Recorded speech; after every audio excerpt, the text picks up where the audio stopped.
नमस्कार दोस्तों, जय माता दी। आप सबका स्वागत है अगली अयोध्या कांड में। पिछले अयोध्या कांड में माता सीता को अनुमति मिल गया श्री राम से उनके साथ बन जाने के लिए। तो अगले अयोध्या कांड में शुरू करते हैं। सीता माता प्रसन्न होकर वहां से चली गई और तब वहां पास में ही खड़े लक्ष्मण राम जी के पास आए और उन्होंने राम जी के चरण कमलों को पकड़ लिया। अश्रुपूरित नेत्रों से लक्ष्मण गिड़गिड़ा कर बोले, भैया राम, मुझे भी अपने साथ बन ले चलिए। श्री राम बोले, मेरे प्रिय लक्ष्मण, तुम्हें यहीं रहकर हमारी माताओं की सेवा करनी होगी। लक्ष्मण बोले, हमारी माताओं की देखभाल भैया भरत कर लेंगे, इसलिए उनके बारे में चिंता करने की आवश्यकता नहीं है।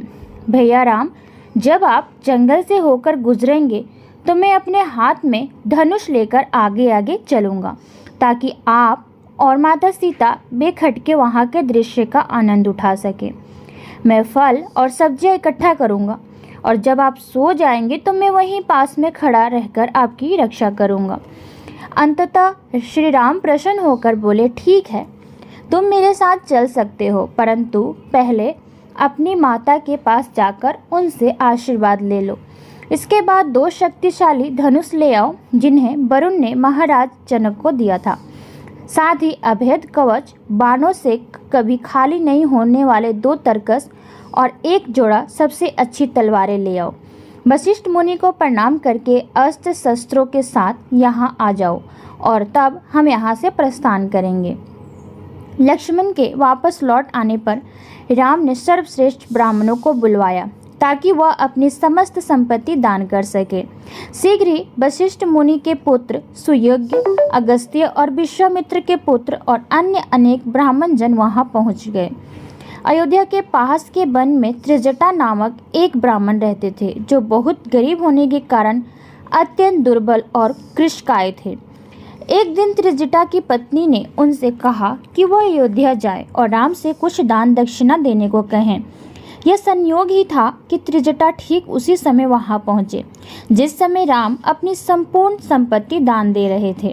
त्रिजटा उनके पास पहुंचे और उन्हें अपनी गरीबी के बारे में बताया तो राम ने हंसते हुए कहा, अपनी छड़ी उठाइए और इसे अपनी पूरी शक्ति से दूर तक फेंकिए। आपकी छड़ी जितनी गायों के ऊपर से होकर जाएगी, मैं वे सारी गायें आपको दान दे दूंगा। त्रिजटा ने अपनी कमर कसी, उसके बाद अपनी छड़ी को भरपूर शक्ति के साथ हवा में उछाल दिया।